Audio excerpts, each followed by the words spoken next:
written for us, not to us. We are not first century Jews, so we lose a lot of the nuances of why the author put details in here. Just so you catch it when I'm reading to you, I want to point out two things about the women in it. This is a very patriarchal society, so women were basically property. And from the Old Testament, any bleeding was considered unclean. So your monthly menstrual cycle, having a child, those are unclean times. So this is a story within a story, and the two female characters do have a bit of a connection. Watch for the number that appears twice. So here we go. Now when Jesus returned, a crowd welcomed him, for they were all expecting him. Then a man named Jairus, a ruler of the synagogue, came and fell at Jesus' feet, pleading with him to come to his house because his only daughter, a girl of about 12, was dying. As Jesus was on his way, the crowds almost crushed him. And a woman was there who had been subject to bleeding for 12 years, but no one could heal her. She came up behind him and touched the edge of his cloak, and immediately her bleeding stopped. "Who touched me?" Jesus asked.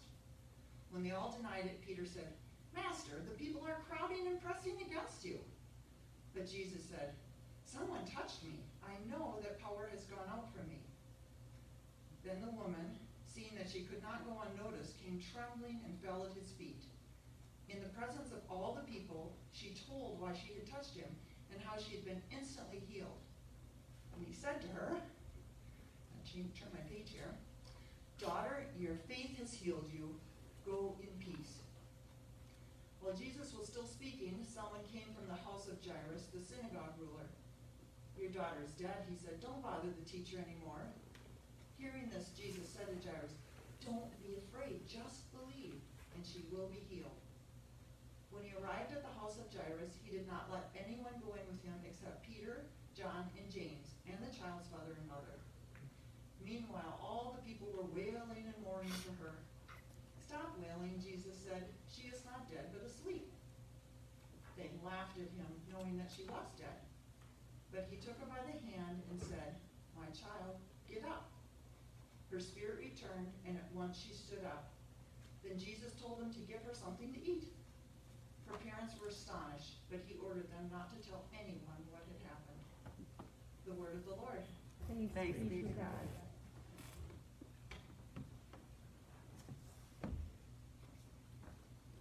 Thank you very much, Kristen, and thanks for everyone sharing. There's such encouraging things to hear. I'm going to try to put a small version of myself and a larger version of the text on the screen at the same time.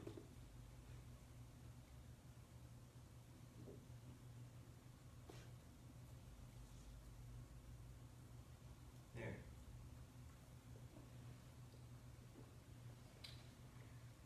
Okay. So last week we did begin this little series called Finding Low Gear in a High Gear World. And I told a story about a time when I was a young tractor operator and went up a steep hill in too high of a gear. And I lost power and the tractor died and I started rolling backwards. But for that particular tractor, the brakes are hydraulic. So I didn't have any brakes, so I was rolling down backwards without any brakes and a tractor that wasn't even running. Well, I was able to get it started, and I didn't get hurt, but I did bend up some of my dad's machinery. And that whole story was to illustrate this reality that a lot of times we are living life in a high gear. And sometimes that's okay because the road is smooth, but life is filled with hills and challenges and things that we need to downshift. And that was the advice my dad gave me. Find a lower gear and you'll make it to the top of the hill. And so I think in general we live in a gear that's oftentimes too high for the work and the stress that we oftentimes encounter in life. And so this series is meant to help us find a lower gear and to get a sense of what that lower gear is like, not just practically, but spiritually. And so last week we read about two sisters, Martha and Mary, who invite Jesus into their home, and they each respond to him in different ways. We learned what it meant to find a sustainable and healthy pace of life in the midst of a busy and preoccupied and culture that has many expectations for us. And just to summarize, for those who forgot, which was me, or those who are here, to live in a lower gear begins with an inner work. It's not just changing our habits or our lifestyle. That's important too, but it's an inner work of the Spirit that frees us from these pressures and these expectations that the world places on us, whether it's your boss or a coach or a teacher or even your child. God has these promises to us that we are his, we belong to him, we're forgiven. He welcomes us into his grace, and it actually releases us from this need to be busybodies, to always say yes and to sign up, to always be in a hurry. It's this inner work of God's grace and mercy and love for you that makes sitting at his feet like Mary did the most important thing, the only thing actually that will satisfy our souls and give contentment to us. So that was last week in a nutshell. When we read through the Gospels, and like Kristen did this morning, these narratives of Jesus' life, we are hard-pressed to find Jesus ever in a hurry. He lived his life seemingly in a low gear. And I think that comes from his confidence in his Father, that God would provide for him, the love that he knew from his Father. And because of that, Jesus was this unhurried presence in the lives of everybody who encountered him.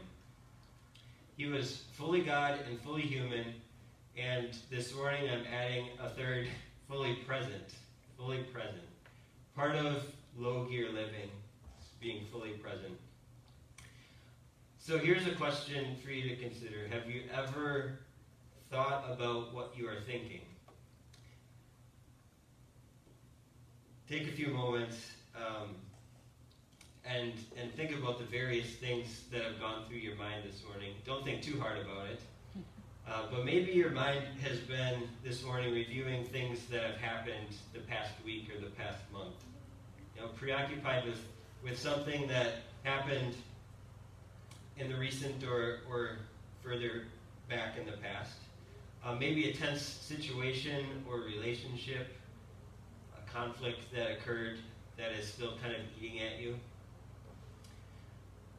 It's even more likely that your mind is thinking about something in the future, something that hasn't even happened yet, or maybe won't even happen.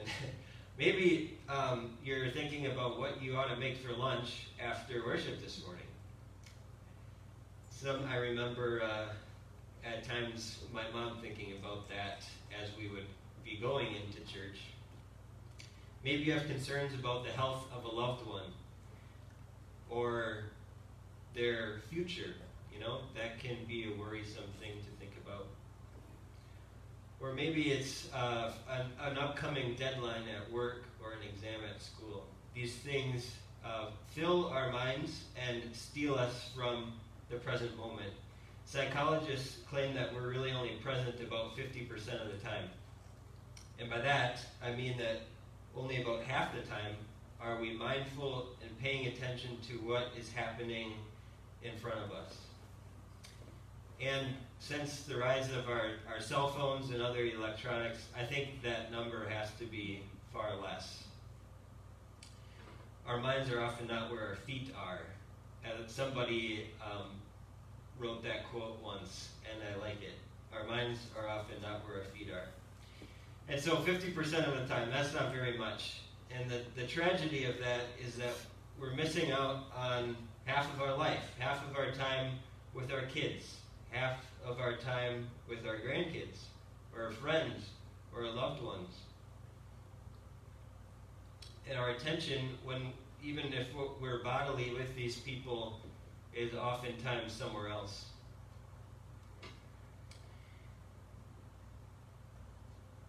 On a typical week, I have a pretty short commute from work back to my home. A lot of you know where both of those places are. And it's often not enough time for my mind to fully leave what had happened at the office that day. And so I'll get home, and when the weather's nice like it has been, my family likes to go on walks. And so we'll get the kids in the stroller and we'll start walking. And it doesn't take much time at all for my wife to point out that my mind is still at the office. It's not on a walk with my family. And that's not fair to them. And I remember a story about an author who talks about this worry tree it was a tree in his front yard, and every day after work he would get out of his car and he would touch the tree, something tangible, and he was, in a sense, hanging up his worries from the day before he walked into his house so that he could be present with his family. Because our minds are often not where our feet are. So that's the first tragedy. We just miss out on some really good things in life. But the second one is that the present moment is really the only moment in which we can make a difference in the world, or that any difference can be made in us.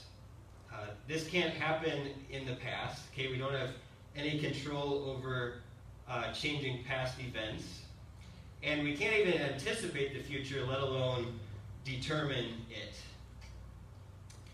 And so the present moment is all we've got. And so I think part of lower gear living is learning how to take advantage of the present and be present in the present. And in our gospel reading today, the thing that stuck out to me the most was how Jesus was not only fully aware of the present, but also fully taking advantage of the opportunities to love and to serve these people. So let's dig a little bit deeper into the text. Verse 40, when Jesus returned, the crowd welcomed him, for they were all waiting for him. Just then there came a man named Jairus, a leader of the synagogue. He fell at Jesus' feet and begged him to come to his house, for he had an only daughter, about 12 years old, who was dying. So Jairus, we're told, is a leader of the synagogue. This would have been a local synagogue, and would have been he was probably wealthy and an influential member in the community. He would have been accustomed to people coming to him and begging him for favors. And yet, he had heard about Jesus and his power to cast out demons and to heal diseases. Even the wind and the waves obeyed this guy. Maybe Jesus would help him. For Jairus, Jesus apparently was worth the risk of leaving his only dying daughter to go and find out if Jesus would help. And so we see this man is desperate. He's important, but he's desperate, and he approaches Jesus, falling at his feet and begging. I think we see a daddy's heart here, one willing to do anything for his child. And to his delight, Jesus agrees and went with him.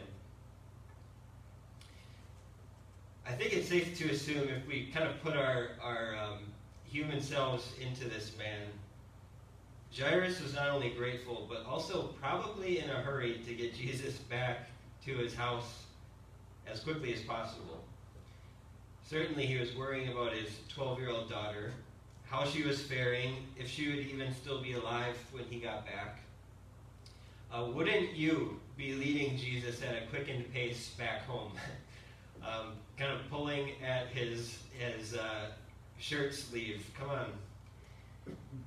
He must have been an impatient wreck when he experienced what happened next. So here's where the story within the story begins. So as Jesus went, the crowds pressed in on him. There was a woman who had been suffering from hemorrhages for 12 years. And though she had spent all she had on physicians, no one could cure her. As Kristen mentioned, this woman is on the opposite of the socioeconomic spectrum. She is unnamed. She is sick. She had been this way for 12 years. She'd spent all her money on trying to find a cure. It didn't work. And on top of all of that, she was forced to live an isolated life because she was unclean in her culture. And so, like Jairus, she was very much desperate. Not nearly as important as Jairus in the world's eyes, but just as desperate. And she too had heard about Jesus and his power to heal. And so she came up behind Jesus and she touched the fringe of his clothes, and immediately her hemorrhaging stopped. Then Jesus asked, "Who touched me?" When all denied it, Peter said, "Master, the crowds surround you and press in on you." But Jesus said, "Someone touched me, for I noticed that power had gone out from me." Then the woman saw that she could not remain hidden. She came trembling and falling down before him. She declared in the presence of all why she had touched him and how she had been immediately healed. So this woman has some faith because the crowds were there. She had to press through the crowds to touch Jesus, which would mean touching other people, risking their cleanliness. Yet she overcomes these hurdles. Her faith does this, and she touches Jesus and is healed. And then we have Jesus, fully God, fully human, and fully present. Notice is on his way to this important healing. Notice his power has gone out of him. And so he stopped. What in the world? What about the dying 12-year-old, Jesus?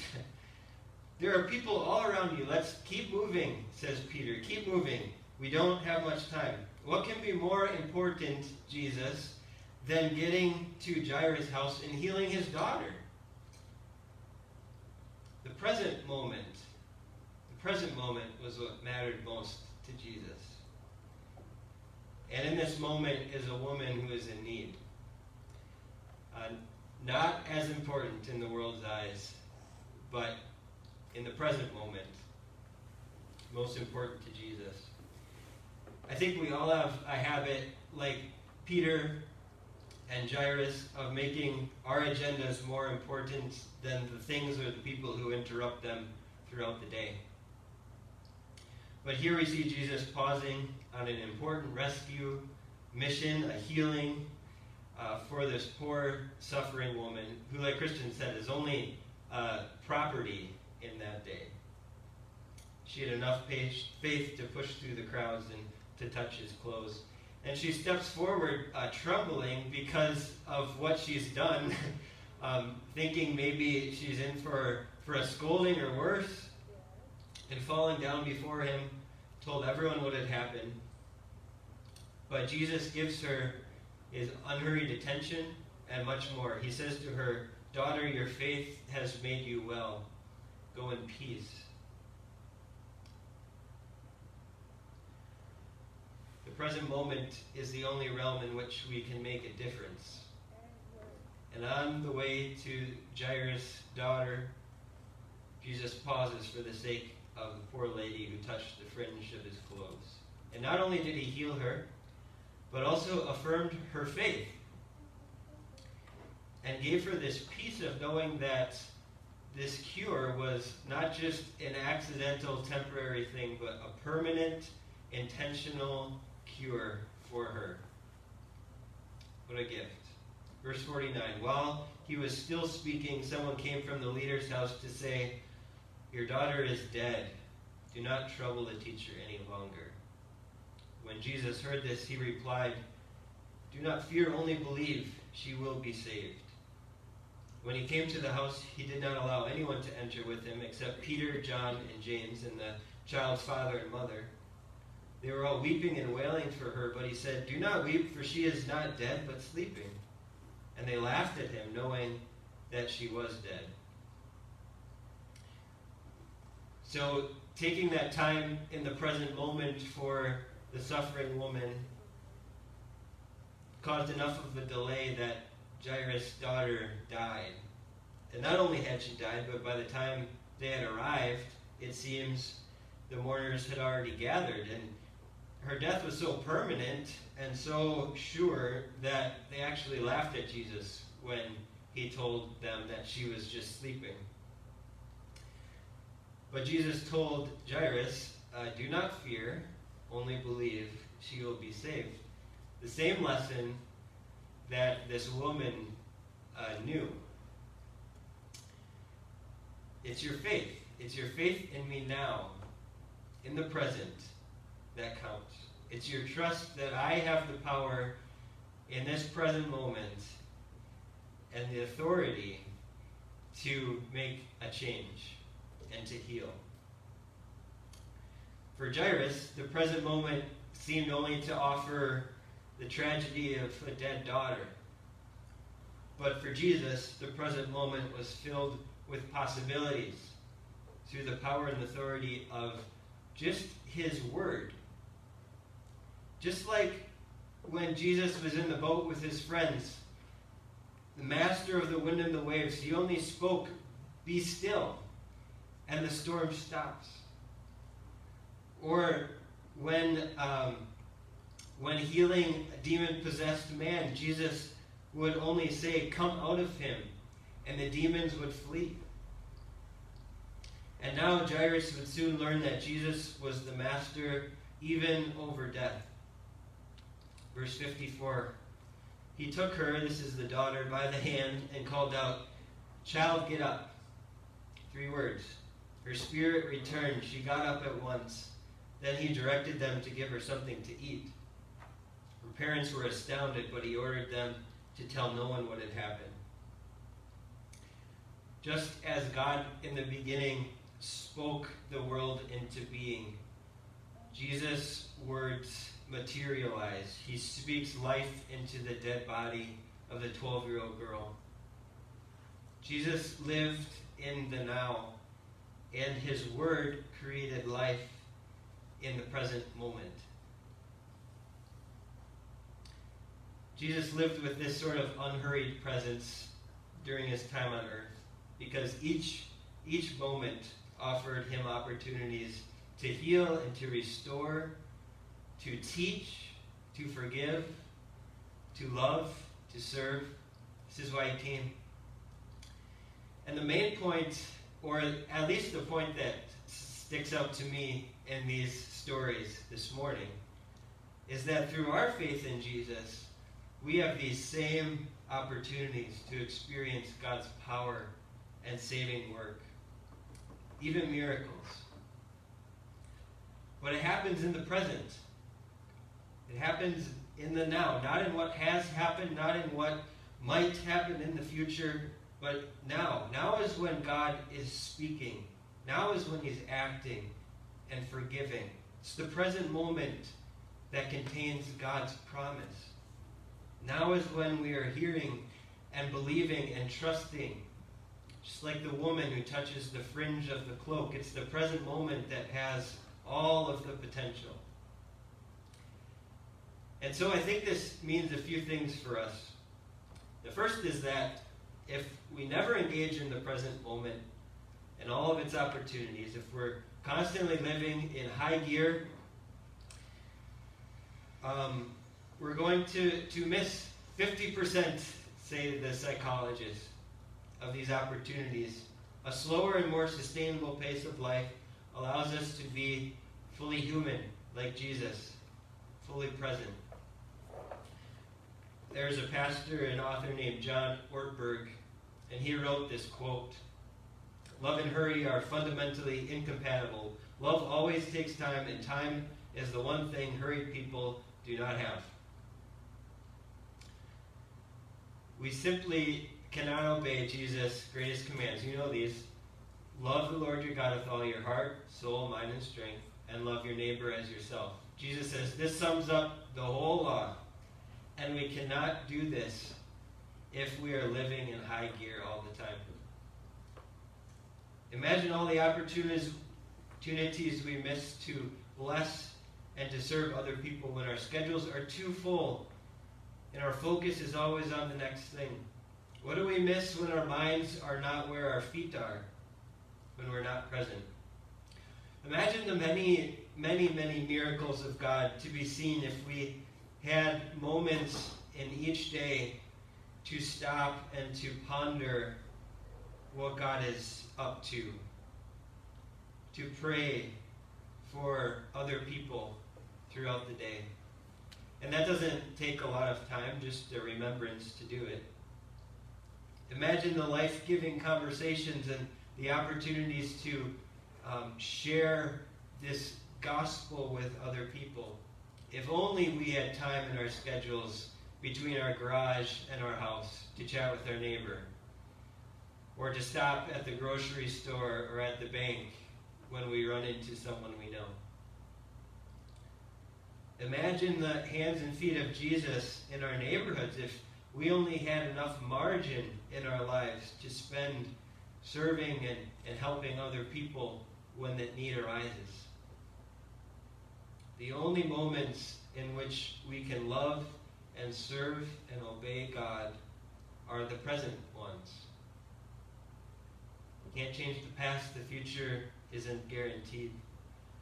And so lesson 1 is make sure to embrace lower gear living, because that's where God is. That's where he speaks and acts through us. Not in what has happened, not in what will happen, but now in the present.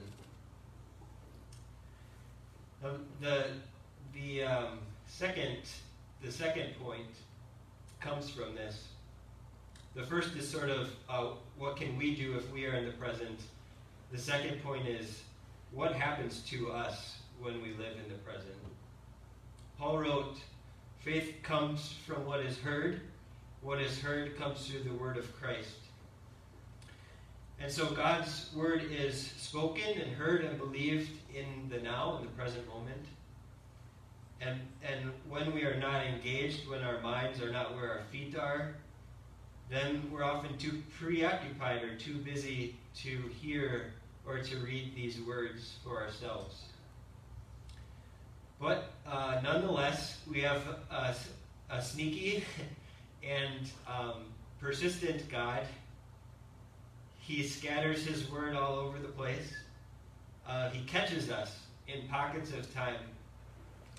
And so here you are this morning in the Civic Center in Bloomer, Wisconsin, sitting in a padded chair. And right now we have a present moment in which God is speaking to us. Happens to be a Sunday morning today, but these times can happen anytime the word is spoken.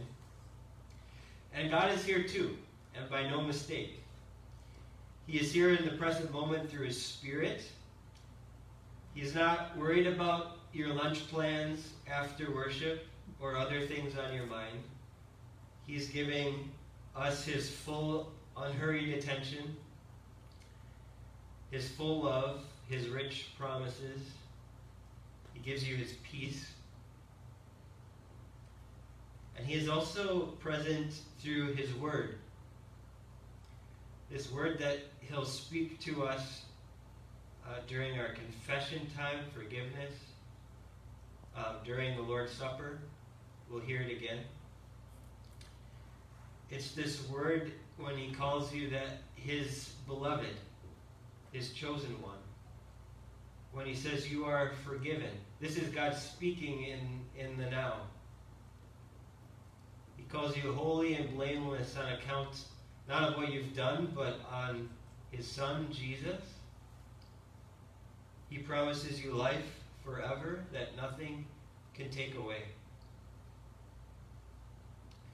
And in this present moment, we hear this. And like the woman, we cling to it. This is when we hear and believe and trust in the present time, and our faith is formed. And so in this present moment, in this lower gear, join me in pausing, taking a few deep breaths. You can even close your eyes if you want to.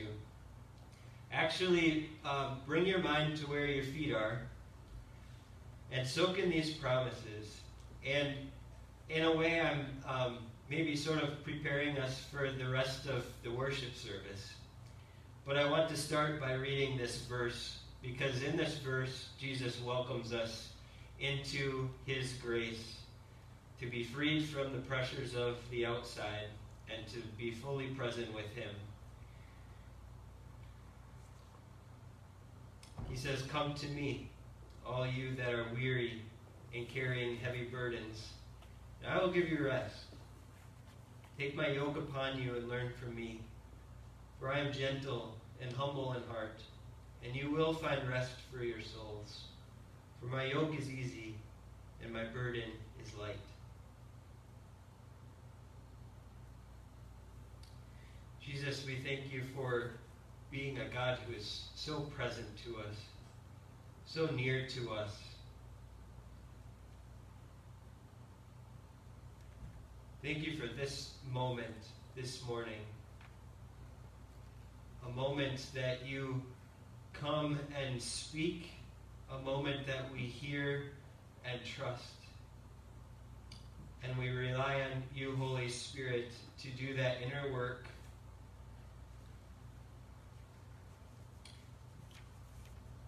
Turn our hearts to you, turn our eyes to you, that we might truly be able to sit at your feet and say, this is all that matters. This is the one thing. This satisfies.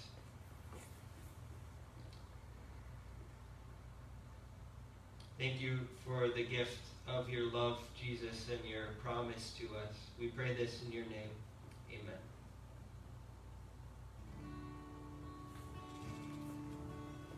We're going to sing the hymn, "Turn Your Eyes